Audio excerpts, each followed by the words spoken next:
animar, é resistir os dias maus, situações problemáticas. E hoje ninguém melhor do que Jó e a sua experiência de vida para nos ensinar a ter paciência. Jó foi um homem que experimentou Deus por meio do sofrimento. Foi um homem que sofreu e sofreu muito, e sofreu sem saber o porquê. Jó não sabia a respeito da conversa que houve nos bastidores da dor, quando Deus disse a Satanás: observaste o meu servo Jó?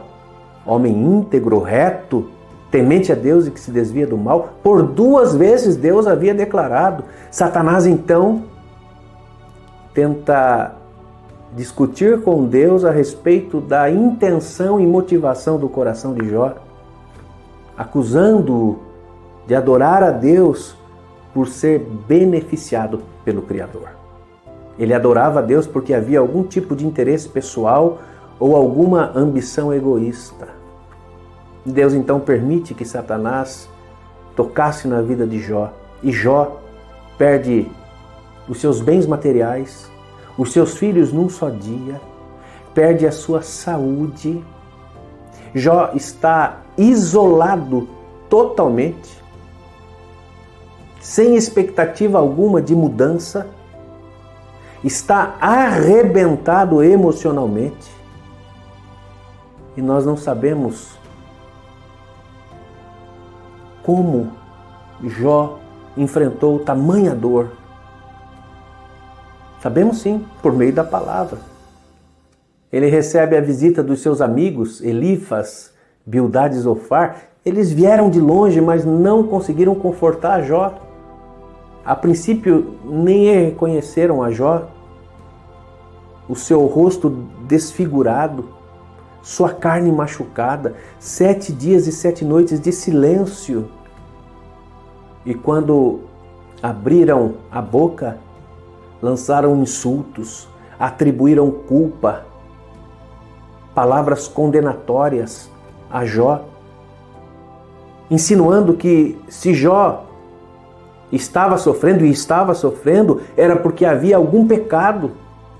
E ele era o culpado de tudo aquilo ali. Mas nós temos o testemunho do próprio Deus que ele era um homem íntegro, reto, temente a Deus e que se afastava do mal. Mesmo assim, os seus amigos, chamados de consoladores molestos, eles atribuem culpa a Jó. É uma mistura de legalismo com crítica, palavras acusatórias com juízo.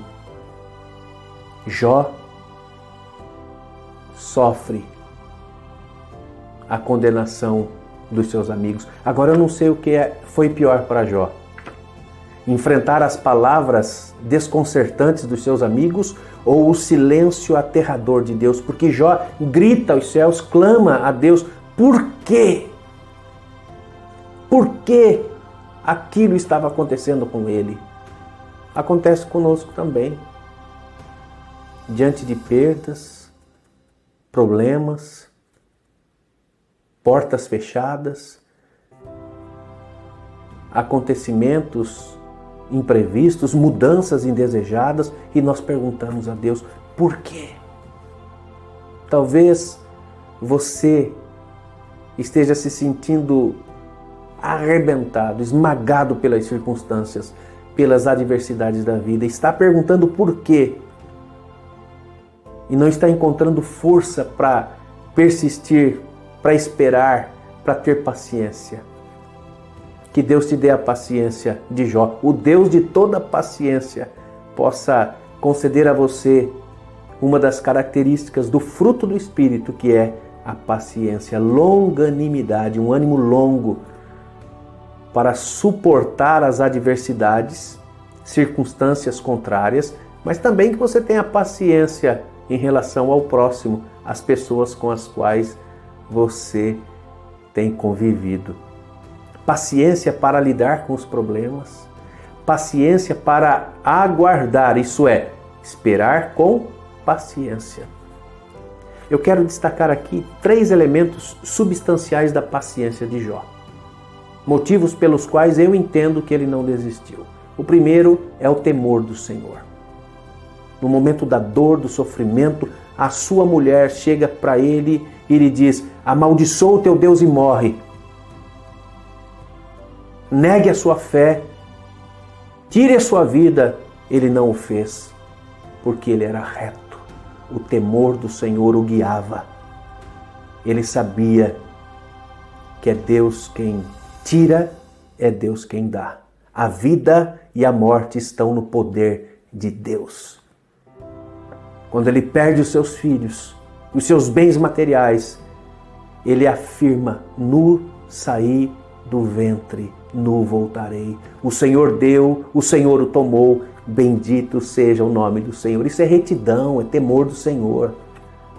É um homem que vive para a glória de Deus e encontra paciência, ânimo longo, apesar das frustrações, dissabores e decepções. Ele chega sim a amaldiçoar o dia do seu nascimento, mas em momento algum há qualquer tipo de ideação suicida.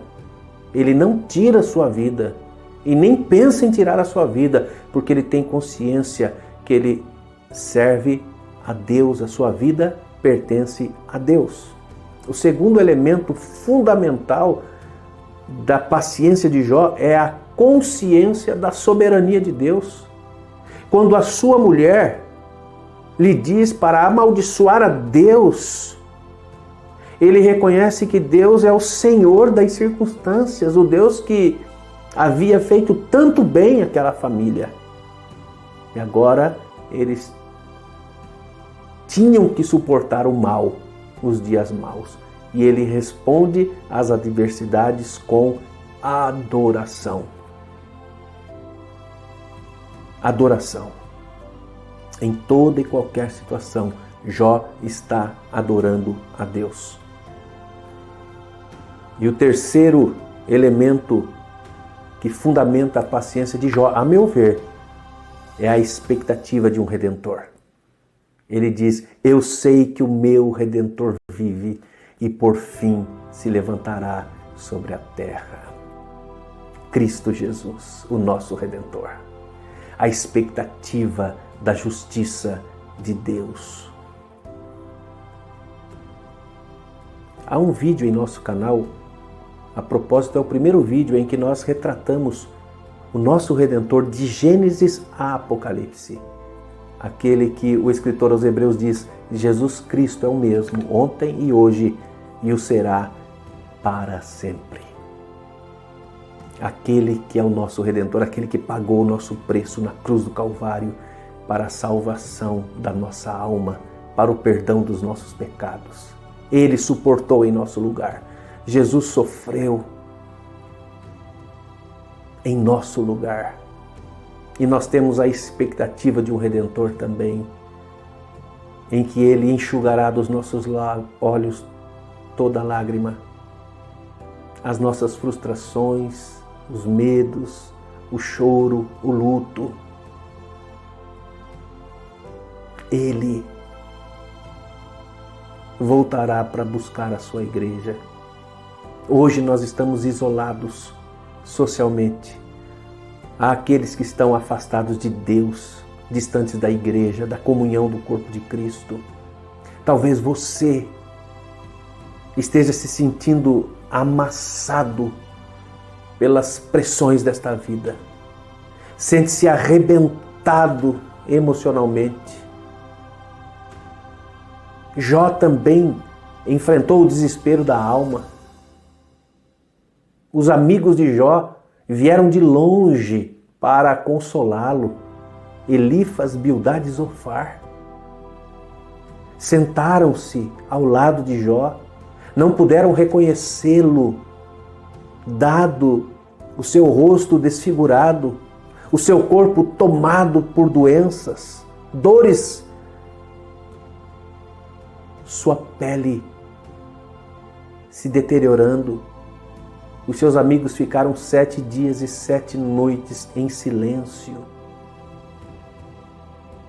E quando abriram a boca, começaram a atribuir a Jó culpa, insultos, dizendo que se Jó estava passando aquela situação, era porque havia algum pecado na sua vida.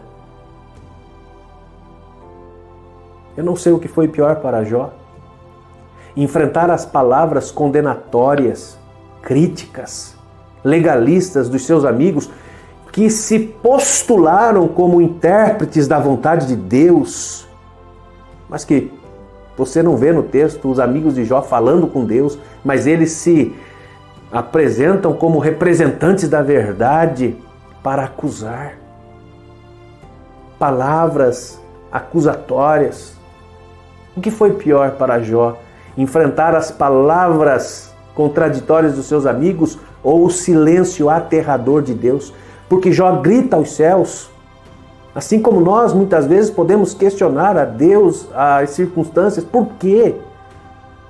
Talvez você esteja hoje perguntando por que aconteceu, por que? Será que eu mereço tudo isso?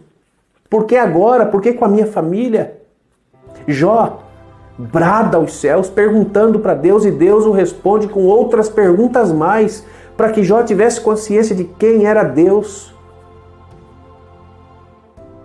Então, ao final do livro, Jó declara: bem sei que tudo podes e nenhum dos teus planos podem ser frustrados. Antes eu te conhecia só de ouvir falar, mas agora os meus olhos te veem. O temor do Senhor, a consciência da soberania divina e a expectativa de o Redentor.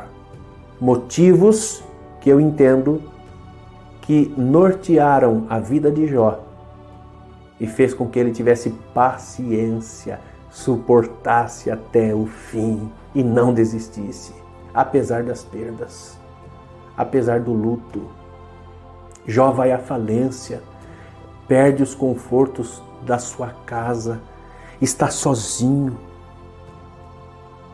enfrenta a palavra insana e desanimadora da sua própria mulher, que também estava suportando a dor do luto, mas ele não abandona a sua fé. Jó reconhece quem é Deus.